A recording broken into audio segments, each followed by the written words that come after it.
Hospital, ఎలికిలిగా పడితే hospital, కిందకి పడిన హాస్పిటలే, పైకి పడిన హాస్పిటల్, మొత్తం మీద హాస్పిటల్.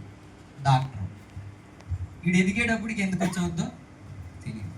సరే ఆరోగ్యవంతంగా పుట్టాడు రా బాబు అనుకుంటే వీడు ఎదిగినాక తీసుకెడుతూ ఆరోగ్యం ఎక్కువైపోయి, కండబలం ఎక్కువైపోయి తాగేస్తుంటాడు, కొట్టేస్తుంటాడు. మానవ జీవితం చూసుకుంటే చిన్నప్పటి నుంచి వాడు వృద్ధుడై చనిపోయే వరకు కూడా ఏదో చింత అనుభవిస్తూనే ఉంటాడు, ఏదో చింతలో ఉంటానే ఉంటాడు. కొంతమందికి ఉద్యోగం కాదు, వ్యాపారం కాదు, పొలం సరిగ్గా పండకపోతే అదో చింత, జీవనోపాధి లేకపోతే, ఆర్థిక ఇబ్బందులు వస్తాయి, అనారోగ్యాలు వస్తాయి, ఇంకా ఒకటని ఏం చెప్పమంటారండి, చింతలన్నీ ఫోన్లో కొట్టుకున్నారు రావు, అన్ని చింతలు ఉన్నాయి. ఫోను చాలదు. అదే యోహాను భక్తుడు అంటాడు కదా, యేసు ప్రభు చేసిన కార్యాలన్నీ రాయాలంటే సముద్రం అంతా సిరాగా మార్చిన, భూమి అంతటిని పేపర్లాగా మార్చి రాసినా కూడా ఇంకా మిగిలిపోయింది అన్నట్టు.